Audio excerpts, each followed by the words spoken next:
মাঝে মাঝে ক্ষতটা নিজের না হলেও ব্যথাটা মনে হয় নিজেরই লাগে। আজকে আমার সেরকমই মনে হচ্ছে, অনেক অনেক বেশি কষ্ট হচ্ছে। আসসালামু আলাইকুম, আশা করি সবাই অনেক অনেক ভালো আছেন। আজকে আমি খুব একটা ভালো নেই, কারণ আমার মেয়েটা অসুস্থ। ওকে নিয়ে যাচ্ছি ডক্টরের কাছে। তো ও যতটা না ভয় পাচ্ছে, তার থেকেও অনেক বেশি ভয় পাচ্ছি আমি। কারণ আমার কেন জানি না মনে হচ্ছে যে আসলে ডক্টরের কাছে গিয়ে ওকে কিভাবে আসলে ট্রিটমেন্ট দিবে, ও ব্যথা পাবে কিনা বা কিভাবে রিয়্যাক্ট করবে, অনেক অনেক কিছু আসলে মাথার মধ্যে ঘুরপাক খাচ্ছে। আমি বুঝতে পারছি না যে আসলে আমার কি করা উচিত। যাই হোক, ফাইনালি আমরা কিন্তু ডক্টরের চেম্বারে চলে এসেছি। আজকে আমরা দেখাবো ডক্টর মোহাম্মদ শহীদুল্লাহ ওনাকে। আসলে ওনার কাছে আমি আগেও দাঁতের ট্রিটমেন্ট নিয়েছি, আমার কাছে ওনাকে বেশ ভালো মনে হয়েছে। তো সেজন্যই, যেহেতু মেয়ের ব্যাপার, ছোট মেয়ে, তো আমার কাছে মনে হচ্ছিল যে আসলে আমার এমন একটা জায়গায় যাওয়া উচিত যেখানে আসলে বিশ্বস্ততা আছে, বা আমি মনে করব যে না, আমার মেয়ে আসলে ভালোভাবে ট্রিটমেন্টটা পাবে, সেজন্য ওনার কাছে নিয়ে আসা। ডক্টরের কাছে এসে এখানে একটা ছোট বেবি পেয়ে আয়াত কিন্তু একদম খেলায় মেতে উঠেছে। আর ওর বাবা ওর সঙ্গে বিভিন্ন ধরনের গল্প করছিল, যাতে ওর মধ্যে ভয় না কাজ করে যে ও ডক্টরের কাছে এসেছে কি না কি হবে। তো তারপরও আমার মনের মধ্যে একটা ভয় কাজ করছিল যে এখানে বাইরে হয়তো বা সে অনেক বেশি মজা করছে, কিন্তু যখন ডক্টরের চেম্বারে ঢুকবে তখন সে আসলে কিভাবে রিয়্যাক্ট করবে, বা ট্রিটমেন্টটা নিবে কিনা সে, বা ব্যথা পাবে কিনা, এগুলো অনেক কিছু আসলে আমার মনে হচ্ছিল। আপনারা তো দেখেছেন যে আয়াতের সামনের 4টা দাঁতে কিন্তু সমস্যা।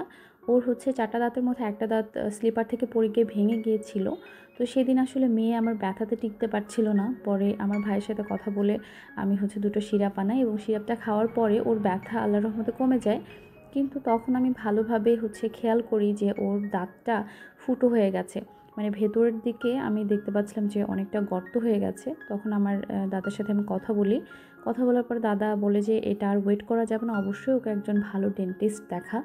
আর সেজন্যই আমি যে ওকে ডেন্টিস্টের কাছে নিয়ে আসি। আল্লাহর রহমতে যে ভয়টা পাচ্ছিলাম যে হয়তো বা ব্যথা পাবে বা ট্রিটমেন্ট ঠিকমতো নিতে চাইবে কি না, তো ডক্টরও এটা চিন্তাভাবনা করছিলেন যে যেহেতু ছোট বেবিরা কিন্তু সাধারণত ট্রিটমেন্ট ওইভাবে নিতে চায় না, বা অনেকক্ষণ থেকে হাঁ করে থাকতে পারে না।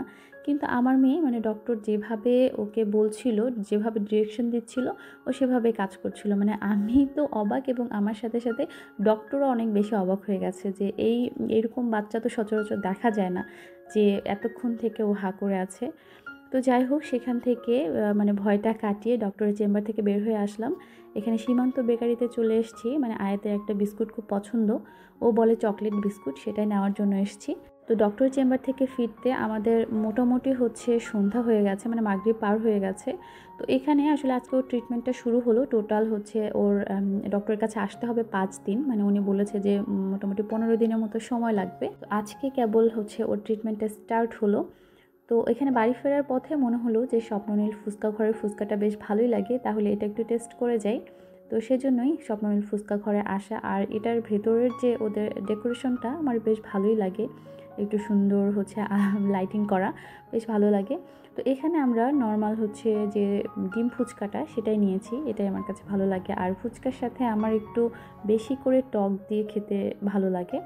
তো এখানে আর আজকের ভিডিওটা আর বেশি লম্বা করব না, এখান থেকে এখন আমরা বাসায় চলে যাচ্ছি। সবাই অনেক অনেক বেশি ভালো থাকবেন, আর অবশ্যই আমার মেয়েটার জন্য একটু দোয়া করবেন যেন তাড়াতাড়ি সুস্থ হয়ে যায়। আজকের মতো বিদায় নিচ্ছি, আল্লাহ হাফেজ।